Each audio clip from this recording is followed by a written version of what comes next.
Welcome back to On Air with Lupton. I am your host, James Lupton, and today's guest is Vinny Shoreman. In this episode, Vinny talks about his role as a mindset coach and a hypnotherapist, working with people from all different walks of life, from UFC fighters to astronauts. Vinny recalls great stories of hypnotising Joe Rogan. I really hope you enjoy the listen. Please subscribe and rate the channel, as it is greatly appreciated as always. But now for the interview. Vinny, in these type of interviews, I would normally go back to the beginning and speak about your upbringing, your childhood, but today I want to start a little bit later in life and start with quite an important point in your life and a important event that happened to you and the trajectory of where you was going in your career. Talk to me about Nigel Benn and Gerald McLennan and what that done for you. I think it was 1993. I used to do Thai boxing, so my first love's always been boxing. But the sideline to that, there was no boxing clubs in my area, but there was a Thai boxing club. And I did Thai boxing for a while, then I started to do boxing and went amateur and stuff like that. But boxing's always been my first love. My granddad was a professional fighter. He only had one fight. He had two fights, one win, one loss. And my dad was an amateur boxer. So it was in my blood. So yeah, so what happened with Gerald McLennan and Nigel Benn obviously was horrific. But anyone that's around or anyone that's old enough to be around when that fight was on, I mean, he was deemed a loser, Ben. Not a loser, but he's just going to get smashed because Gerald McLennan was smashing everybody. Julian Jackson twice, Dennis Milton, just people he's smoking them. And I remember going into this garage near me and to buy, I don't know, something in there. And I seen the headline, Nigel Benn fights the G-Man. And I said, oh, Nigel Benn's going to get smashed. And the guy behind the counter said he won't. I said, well, why? And he said, oh, I've seen him train. I've been to Tenerife and I watched him train. He said he's incredible. I was like, oh, okay. I still thought, yeah, whatever. And then when he got beat, when he beat Gerald McLennan, I should say, and that incredible all-time classic, albeit horrific, I remember him saying, I'd like to thank Paul McKenna and for hypnotising me and making me believe in myself. And that always stuck with me, that. So it's somewhere on the line, and it was further on the line when I started to learn about the mindset that it ignited something within me. So yeah, it was. I think that was the start of what was to transpire into my life now. That's it. It sounds like it certainly sort of planted a seed for later in life for yourself. Oh, yes, sir. Yeah, it definitely did. It's obviously, it's what you do now. Talk to me about that, because I'm not going to ask you what do you do for your clients, because it must be different with every client. Every day is different for you. But tell me, in a nutshell, essentially, what it is that you do for your clients and what maybe the most common help you provide. The common thing is doubts, anxiety, worries, fears that everybody else has.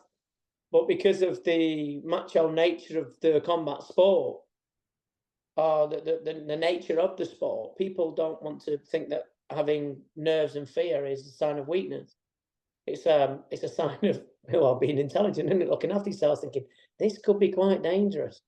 And to get them fully on their own side, so they're congruent with what their trainer tells them, what they want and what they aim for. So it's always different. Every client's different. And thank you for saying that, because everyone says the same generic thing. What do they come to you for? It's various. But with fighters, it's generally they want to win and they want to get that extra edge. And we at the Shoreman Solution try and do that the best we can, With the combat sports and the fighters that you work with, do you find they come to you after a loss? Yes. Which is it boggles my mind. I don't understand why. I mean, Vasily Lomachenko's got his psychologist, I think he's called Andre, with him since the get-go. Why not invest in having a decent mindset? It's always when it comes towards a fight camp where they get nervous, where obviously the emotions ramp up. But then they question everything. A lot of the time is when they lose, it's when they win, it's their fault, and when they lose, it's everybody else's. It is not everyone, but it's common. Trainers get changed and stuff like that, and sometimes trainers do need changing because there is better trainers than what you're with, so that's okay. But I do find that that it's always after a loss and when they're in the dark places for things to change. With fighters, when they go on an undefeated streak and, they may be, say 10-0, 15-0, 20-0, depending on what sport they're in, they feel invincible. There's an aura Yeah. of invincibility. Once they lose, they lose that. Say they come to yourself. Do you try to reinstall that invincibility feeling, or is it a completely new fighter that you can send out essentially? It's never really about it's not the fear of losing or fear of getting beat. It's just the conversations that they have. The conversations change in the mindset. The a lot of the kids that go boxing may have been bullied, may have been not all, but may have been not the toughest kid in the school or not the most popular kid and not great at football or whatever. And some of them insecurities can seep through. Like I said, it's not everyone, um, and it's just how they talk to themselves. It's very, very important how the internal dialogue is used. It's paramount. You know, it's paramount what you say all the way through the fight. I mean, if you watch Hagler and Leonard, Hagler's swearing at Leonard for the first 6 rounds. It was a known fact that Leonard wound him up. I mean, he went behind his corner post. There's a really good bit where Sugar Ray Leonard, when Hagler's coming into Edwin Starr's war, he goes behind and punches the corner post while the Petronelli brothers are there. And you can see it really pisses Hagler off. It's because he stepped in his yard, so to speak. And you can see Hagler's head fell off. And with a 6th round, Hagler was so intent on beating Leonard up and swearing and cursing that's how he got outfoxed. I mean, the scoring can be open to debate. I thought Leonard won, but I mean, it was interesting. So it's how the internal dialogue at Hagler's, using that as an example, Hagler's dialogue was kill, and Leonard was just like, haha, fell into his trap. So yeah, it's interesting. It's the dialogue that people have in between their ears. It's interesting you make that point about Hagler and obviously swearing, etc., and how he got angry. How big a part in mindset does emotion play? All of it. If you get over emotional, then you gas out quick. Anyone who tries to run angry, you don't last long. So it's about controlling your emotions and being in in cahoots with the right things that are going on between your head. So you have to be able to calm yourself down. Someone's trying to hurt you. You have to slip and avoid punches and catch punches and win the round, or if it's close and stuff like that. So the conversation, the conversation with yourself it's paramount. It's absolutely paramount how you talk to yourself between your ears, and it's always got to be in a positive manner. There can be some negative ways of saying things to kick yourself up the arse, so to speak, but in the fact of it all, you have to be on your own side. It's a team effort, but it's not a team sport. So, there's a team effort behind the teams, of course, a boxer, but it's still an individual sport where you have to be really on your own side. Because you've got a lot of things to contend with, haven't you? You've got a fighter in front of you. You've got your corner shouting instructions. You've got their corner shouting their instructions, and you listen to them and thinking, what are they telling them? No. Oh, and then you've got people in the crowd being either supportive or abusive. So it's not an easy thing. So you really have to hone in and heighten your focus and your awareness. Now, it's not just fighters that you work with. Your clientele stretches to all different walks of life, from Yeah. comedians to actors, TV stars, even astronauts. Talk to me about, these other people who it may not be a case of the will to win, or is it essentially a will to win, just in a different walk of life and a different career? Yeah, it's the same. Anxiety is the same across the board. Anxiety is a projected outcome of the future. So someone was saying that to me today. I just want to see in 6 months in the future that I'm all right. And I said, but I'm not anxious. It's like, okay. But it's the same. It's all across the board. And that's why I like that. I was going to say that's why I love my job. I love it because, to see people come out of where they're in in these places where they lock themselves up is so gratifying, and I absolutely love it. And whether it's an astronaut, whether it's someone who works wherever, or someone famous, or a boxer or fighter, MMA, Muay Thai, boxing, whatever, they're all the same. It's just they've all got the same insecurities. They all got the same worries, and they all got same areas of worries, not the same ones per se, but they've all got the worries. And yeah, it's no different. It really isn't no different.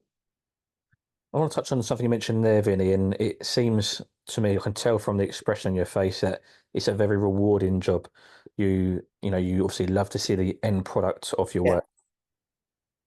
How does talk to me about that feeling? How, in terms of yourself personally, your emotions when you see somebody overcome something that they came to you with on day one?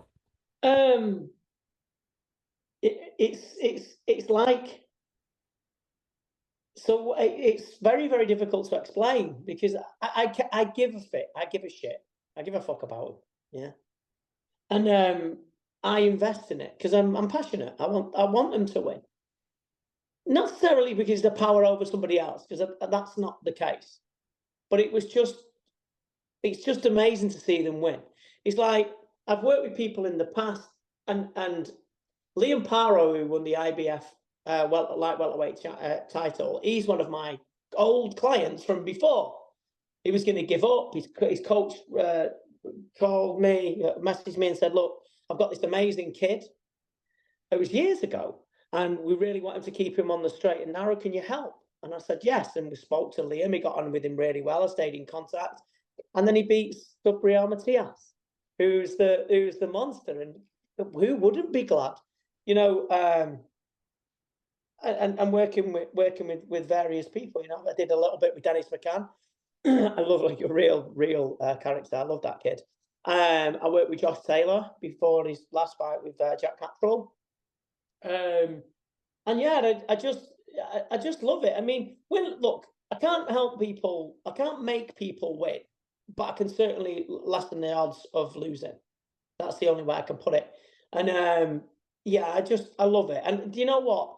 Regardless of these names who I work with, to me, the kids, because I'm young, they're young, I'm older, but I like them. I just like them, and I enjoy it. I like fighters. I like the craziness of them, but also the passion and that. I do. I really enjoy it. We'll talk about the fighters. Obviously, you can relate to them. You grew up fighting, done Thai boxing, and you went to be a boxer, like you say, at amateur level. And you're still working within Thai boxing as well. You do your commentary work, and you used to be a former coach. Talk to me about that. And does that make your role easier to relate to them? Yeah, I'd say so. I would say so. Yeah, I would say so, because I don't think you can talk about something you haven't experienced if you haven't experienced it. However, there's things that I haven't experienced that I still have to talk about. So there is that. I think that because you've been around shows so long, and you've been around the ring and the fighters, whether it's a kickboxer or a boxer or a Thai boxer or MMA, still fighting, still combat, still have the same worries, still have the same things. But I mean, yeah, I think it does help. I think it does help if you've got an inside knowledge as to what makes them tick. Because I think every coach who's been successful, in the world, the likes of Virgil Hunter, who's a very good speaker, Joe Gallagher, another one who's a good speaker, Joe McAnally, who I absolutely love. Joe McAnally, he's one of the best guys I've ever met in regards to boxing, but in life. And they're just so good at putting things together. And Brendan Ingle used to have some amazing stories, and these people, these men, all these men, Jamie Moore, these people, all the coaches around England, these are saving lives at a rate that people don't understand. They're creating chances and opportunities, but also giving these people chances to make something of themselves and just feel better about things. And also it transpires in people look at them to get better in life. I just think it's I went off tangent there, I'm sorry. But I just think they don't get enough love. I think that some of these, and the amateur coaches that Holmes Chapel Boxing, where I go, Derby Lane, where I go as well, two great amateur gyms, and they're just so passionate, and I love it, man. And I just think, if you've not felt what it's like to be involved with a fighter, win or lose, and you've got to have two ends of the scale. I think it's sad that you miss out on that because it's so enjoyable. You mentioned about the coaches and the unsung heroes as such in boxing and in all sport as well, whatever their role may be. Mm. Do you feel like you're a little bit of a role model to some of these guys you work with because of the part of you play in their careers and lives? You know what? I find that hard. I find that hard to answer because I don't want to sound egotistical. Because I say I'm a role model. Because I'm just me. I don't. If I'm talking to you and you heard me talking in Tesco's, I'm the same. You know, commentary voice might be a little bit different, but welcome to it, blah blah blah. But no, I try and connect with them to understand it. You know, you've got to have good rapport. You've got to be able to understand where they're coming from, and whatever training I've had, I seem to be able to get on with most people. You know, so for me that's important to be able to communicate in a way that's on their level. Whether I'm a role model, I don't know. I wouldn't say I don't feel that way. I don't try and come across that way. But if people get that, then it's fab, and and I'm happy for them. You know. Well, the reason I ask that question, Vinny, is because in sometimes in life people overcome things to get to where they are today. Now, for yourself, growing up, you grew up without a father figure. It was a very turbulent household and a violent household you grew up in. Mhm. Those times that you had to go through as a child, did they motivate you to become a better man and become the character you are today? I think so. I think so. Um, Although there was a lot of laughter in my house, and my brothers and sisters got brilliant, amazing sense of humour, very wit and quick-witted. There was a lot of sadness involved, you know, because my mum was like bullied by my dad, who was he was unwell. I mean, looking back now, I'm more forgiving of that because he's mentally unwell. It wasn't his fault. I don't think that was his true character. However, mental illness is terrible. No, schizophrenic he was, and he was a registered psychopath as well. Doesn't mean he runs around like Michael Myers. He was just didn't have any sort of emotion for what he did wrong. And I was ill as a child as well, and I was very asthma and very badly. Was in hospital a hell of a lot. Died a couple of times. Been brought back and whatever. So I just felt this. I've always had this deep level of. I'm an emotional person in a way where I don't like to see people sad. So sometimes the sacrifice of making myself look stupid, it makes them laugh. So I think there's that side to me, but I've always had a real deep empathy for people, you know. And yeah, and I just like to see people happier, you know. Um, yeah, and that's a genuine thing. It's not just something to just say for the sake of your listeners. I like to see people do well. I'm happy when people do well. Why wouldn't I be? I mean, what unless it's something that's I don't know a nemesis of yours or whatever. But I mean, I like people doing well. Why not? It's nice to see people doing well, and unfortunately, we don't get as much good news as we deserve. However, people don't like good news; that they seem their bad news travels fastest. So I think it's the nature of the beast. Do you think being such an empathetic person makes, or is it one of the reasons as to why you're so good at your job? Thank you for saying that. I think yes. The thing is as well with me is it's a bit like being a lifeguard or a coast guard. If someone's in the water, you don't dive in and push them out. You stay in your boat and pull them out. So I don't get involved emotionally in their problem because you can't. I've had people come to me and said, "Oh yeah," and when I was telling them this story, the counsellor was crying, and I thought, "Well, they're useless." I mean, it's like a fireman. There's a big fire, and the people are screaming fire, and he's getting in the fire with them and standing at the window screaming with them. Doesn't work like that. So you have to be emotionally detached, but you have to have the intention for wanting to them to get the best they can possibly get out of themselves. It's never you. It's never me. So if a client does well, I never go, "Oh yeah," blah. I say to them a client because I have to say on Instagram because it gets me more work. So that's business. But for me, I never say I did this.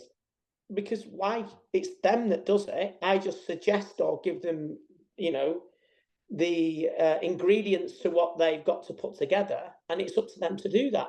But yeah, I think you've got to care for people, man. How can you do the job if you can't care for them? The classic one was when Thomas Hearns fought Sugar Ray Leonard. Emmanuel Stewart said, "What did you do after the fight?" They talked later on about the fight, and he said, "We locked ourselves away in the house for 2 weeks and cried every day." That is why he's an all-time great. That's why he's an all-time great coach. If you don't love your fighters, if you don't love the people that you're trying to help, you're not really helping, are you? Not really. You mentioned about being emotionally detached. How hard is that for you to do personally? It's not, because it's experience. So it's not his experience. And like I said, I'm useless if I start crying with them. I'm useless if I start crying with them. So how would I help anybody if I was, getting in, like I said, being a coast guard, getting in the water with them, it's not conducive with where they want to go. So no, I stay out of it, but a high level of encouragement to get them there. You mentioned about experience, and that always helps. What was it like in the early days when you first started out, when you decided this big career change was going to do this? How did it start? Was it all word of mouth? How hard was it to begin this as a career? It wasn't. I don't think it is when you've got that much passion for it. It wasn't really. Because I commentated in Thai boxing, people knew who I was anyway, and I had a gym, etc. before. And then the passion of that died away because of what I wanted to do with mind coaching and stuff like that, hypnosis, etc. And then when people just started to ask me about, oh, I mentioned it on. There used to be a kickboxing website called Axe, and I go on that and mentioned it, and people started contacting me. I did a few seminars, etc., for Thai boxing gyms, and then it just went from there, really. And then obviously, when I went on the Joe Rogan experience, that's when things catapulted into a different stratosphere. What was that like in terms of publicity, and did it ever get to a stage where you was almost getting too much work? No, no, never get too much work. Well, I didn't know how big it was, so I knew who he was. I knew that he commentated on UFC and etc. and blah blah blah, but I didn't have a clue. I didn't realise. And then when he was, because what the initial thing was, a fighter called Joe Schilling, who's a great guy, I love him dearly. He's gone on and done some amazing things as well. And he got me on it. Basically, he got on the show because he'd won Glory World Series, won 150 grand, beat everyone in the tournament. And then Joe was interviewing him, and then he said, and then Joe said, I hired a mind coach, Vinny Shoreman from England. And then that was that. And then Joe said, if you're ever in town, on Twitter. And funnily enough, I was in LA. And because I had a friend over there called Brian Dobler, who's got Phuket Muay Thai now in Thailand. And yeah, to go on it, it was a test, because it was my world title fight, really, because he wanted to be hypnotized. So Joe's very sort of analytical. So he was a bit standoffish with me, never met me before and stuff like that. Although I found out later he was a fan of my commentary, which was nice. And I hypnotized him. And then when the show, because he hypnotized him, and then I thought, to get the feedback is, you normally get the feedback the next day. And then when the show kicked off, because it was live, he said, let me tell you, ladies and gentlemen, hypnosis is real. And I thought, fucking hell, because the pressure on me was unbelievable, but it was put up or shut up, right? So fortunately, I was trained very well. I had faith in what I do. And since then, it's been fabulous. In terms of your career, when you obviously started doing the mindset coaching and then the hypnosis, what came first? Why did you bring the other part into it, whichever came second? What do you mean? So the hypnosis, was it always, when you first started, was it from the bat, mindset and hypnosis? It was together. It was a together thing, yeah. I mean, I don't always use a lot of hypnosis. I do use hypnosis now and again, but not always, because I like to be able to conversationally steer people in that direction. I think it's more elegant. I think it's more skill set. And I think a lot of the time is when you do hypnotize people, you're putting in what you think. It's not what they think. You've got to go with what they think. I find it fascinating how people's minds work. I love it. It's just like a bit like a puzzle. It's like being on a game show, if you will, where these people just telling you and you're trying to work out what pieces go where, and then explaining to the client to tell them that, well, yeah, I've experienced that, and they look at you or, yeah, I've heard that before, because they think that it's always unique to them, and it's not. Some things are, of course, but mostly people tell me something that I've already experienced from another client anyway. So I've always got a narrative. I've always got a metaphor that's around it, because I've seen that many people that there's always a metaphor for them to get them to where they want to get to. I want to just touch on the fighting again from when you was younger.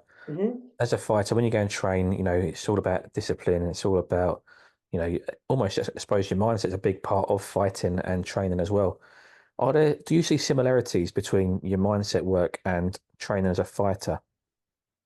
For me, I never had anyone who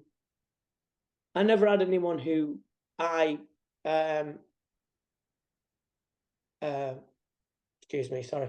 I never had anyone around me to be able to instill what I do, and I wish I had, but I wasn't. Saying that though, I'm not a very violent person, and I can handle myself better than the average person. But I mean, I see it as more fun for me. But now, back then, when I wasn't emotionally stable enough to be able to be a fighter. I know that. Would I've been able to get myself in that place? That again, it's a catch-22 situation. Catch-22, as a story that'll never be answered. But I don't think I was cut out to do it. I was cut out to notice things that other people didn't notice, and yeah, that's where I went. What about in terms of coaching fighters? When you had your own gym, as you mentioned earlier, you was coaching fighters. What was you like as a coach? And again, do you see similarities in you as the coach to you as the mindset coach? I was a twat, because I always thought there's a difference between being a coach and being. I think there's a difference between a coach and a teacher. And when people want to fight, you're more of a teacher. When you're a coach, you say, "Come on, oh, that's great." But when someone's fighting, I wanted to win so much with them that I also felt responsible if they got hurt. So I was stringent, because it's you who's got to drag them out. It's you who's got to ring the mum and say, "Oh, he's broke his arm," or or he's in hospital, or she's in hospital, or whatever. So I was always worried about that. So I was very, very strict and very, very intense back then. But I was very good at motivating. I had this way of motivating people, and we just had this more of a grit and determination, because that's how we looked at it. It was us against the world, so to speak. Yeah, and that was there's good points to that. There's also bad, but that's how I was. I was really intense and really, really passionate. What's the one thing or the biggest thing throughout your life that you learnt about yourself, which had built the character you are today? That's an hard question to answer. To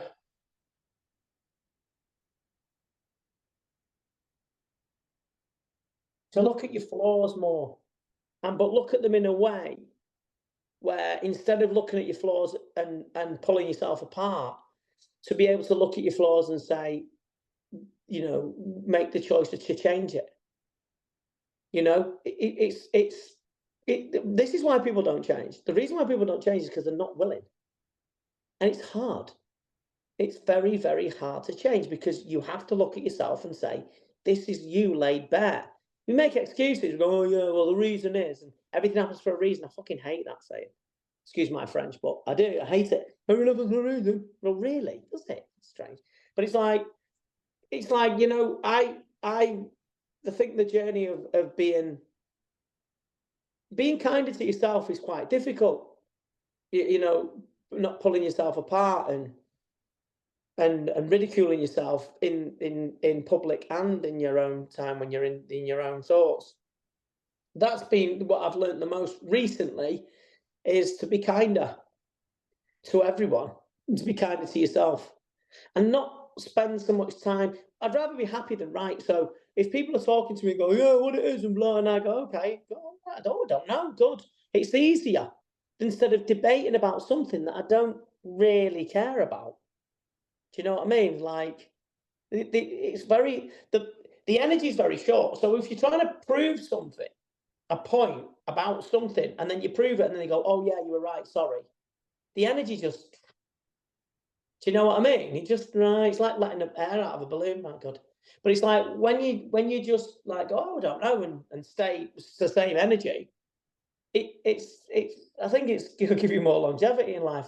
I'm not really bothered what people say or think. It's, oh, good luck with that. And if I really don't like them and they're giving me grief, I just block them, delete them, and that's a skip out into the sunshine. Because I don't think you should tolerate it.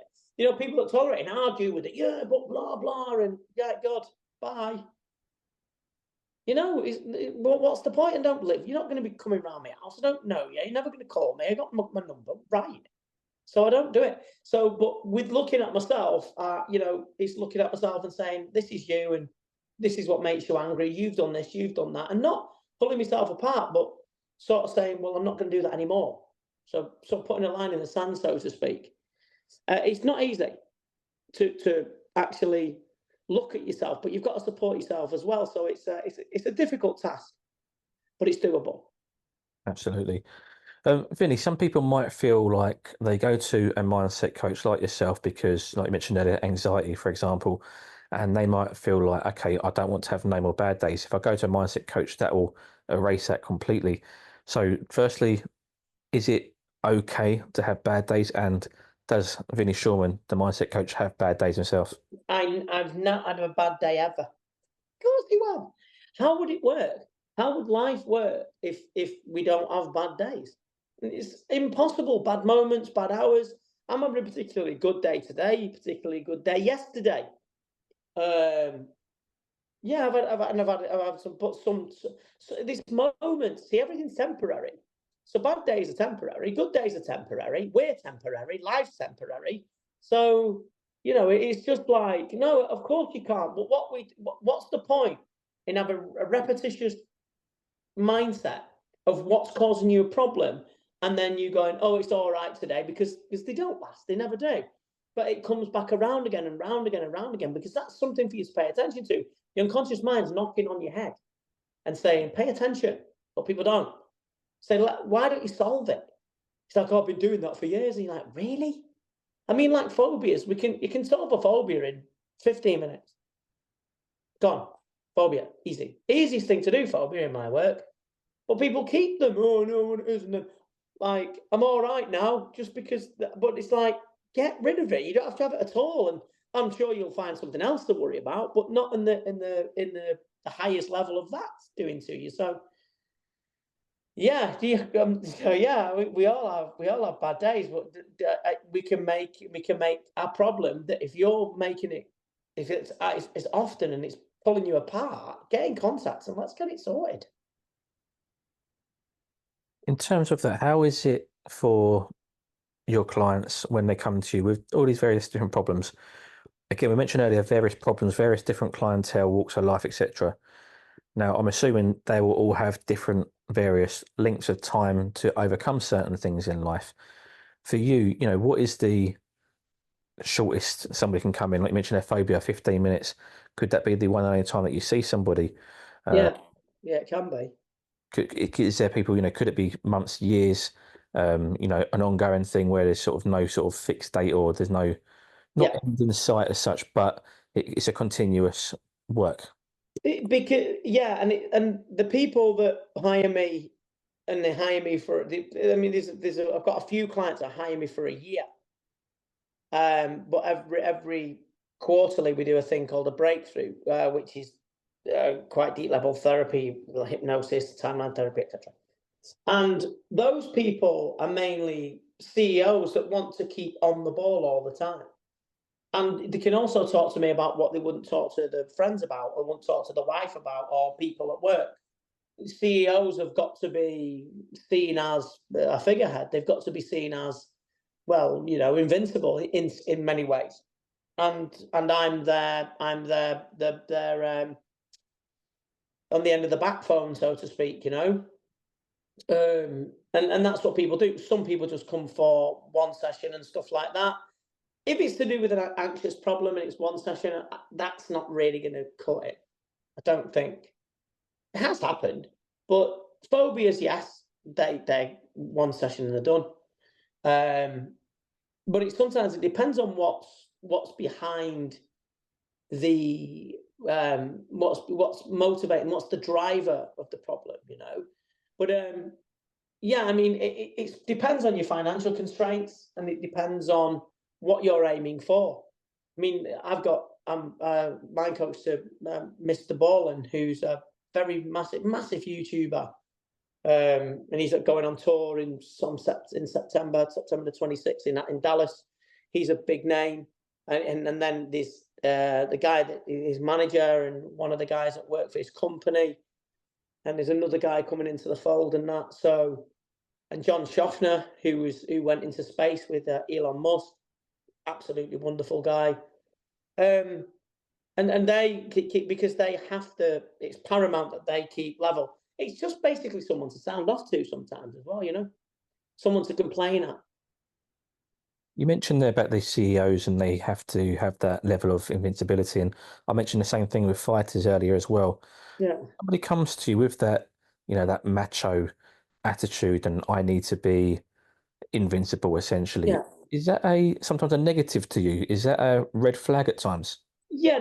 What I mean by saying invincibility, I mean impervious to certain things. So, certain things, they can't be seen as anxious. They can't be seen as stressed out and worried and kicking off. So that's what I mean. I don't mean invincible as in, rock hard chin like Triple G or whatever.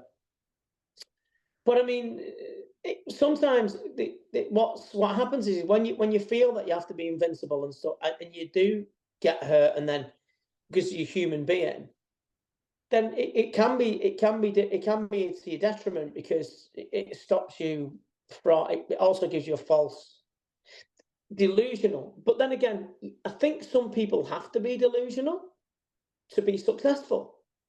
You hear some people. I used to listen to Calzaghe speak, and he used to think, "What are you on about? I'm going to batter every." I mean, he was very cocksure of himself, Joe Calzaghe, and justifiably so. He was a little bit good, wasn't he? But in the very beginning, I wasn't too fond of him because of the way that he used to speak. But that's how he's got to be. You've got to have this delusion, and it comes to pass that it becomes so delusional that it's intent, and then intent makes you better. Like Carl Froch. Carl Froch would trust in his chin. Although he did get dropped, he got back up, and heart of a lion. Of course, he did. So they've got to have that. They've got to have that idea, but it depends who it is. It all depends on who it is. All depends on who it is, because it can also, feeling that you're invincible, it can also make you get outfoxed, like Andre Ward used to do with people. I mean, Kovalev thought he was indestructible, didn't he? Until Andre Ward played him like a snake versus a mongoose. I mean, so it all depends on the individual. A lot of people, especially in recent times, will look at things like visualizing, manifesting. A lot of people read the book The Secret, things like that. Is that stuff that you agree with? Do you feel that sort of thing works, or is it completely different for you? I have my own belief set. Everything's intention. So it's what you intend to happen. It will probably give you a drive more to work on it. There's nothing wrong with The Secret, because it makes people believe in things that are positive. It's a positive book. It really is. But what's delusional about that is people think they can just sit on their asses and things happen for them. I'll imagine this great big house in this great big place doing great things, and you're not doing anything for it. You can look at a physique of, I don't know, Floyd when he was younger and then go, I'll have that physique, but you still start eating McDonald's and sausage and chips or whatever. So it's a positive book, but I do believe in intention. I do believe if you listen to any story about a boxer that's done well, there's always something from the childhood. So one of the things that Josh Taylor drew a picture of himself when he was 7 on the garage. I think it was his garage wall of him stood there with a boxing gloves on and a belt before he'd even started boxing.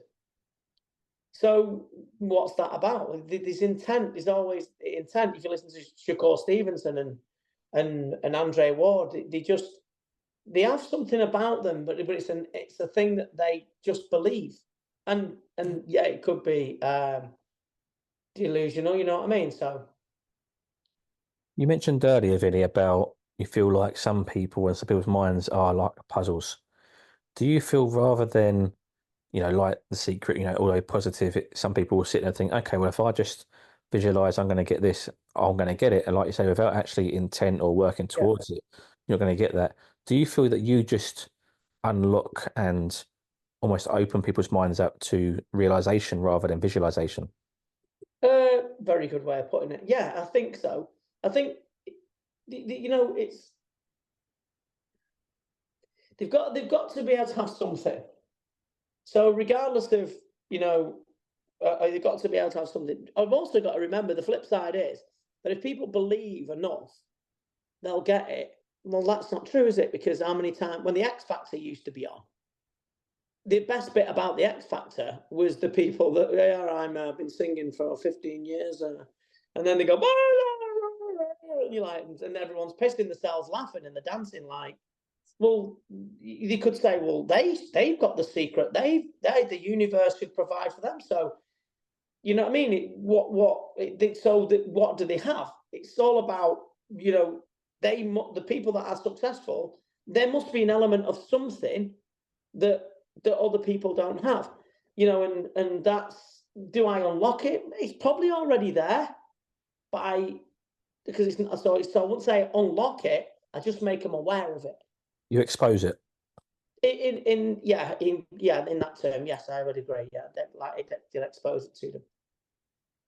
Just finally, Vinny, one thing that stands out to me is you clearly love your job. You mentioned it earlier, but I can see from speaking to you, expression on your faces when you speak about certain things, you clearly do love your job.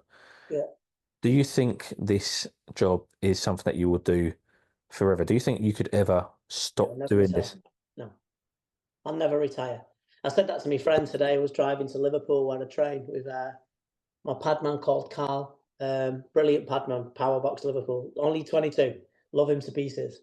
And I was driving down there and I was talking to a friend and well, why would I retire? What for? I like what I do. I like seeing, and you know what? And thank you for having me on your podcast. I really appreciate you letting me talk about my work. And I'm grateful to you. So thank you. But yeah, no, why would I? I like it too much. I like it too much.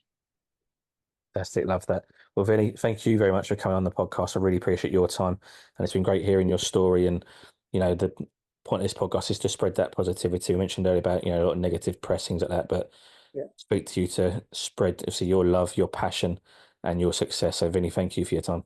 I really appreciate you picking me to come onto your show. And much love to you all. And keep going from strength to strength, my brother.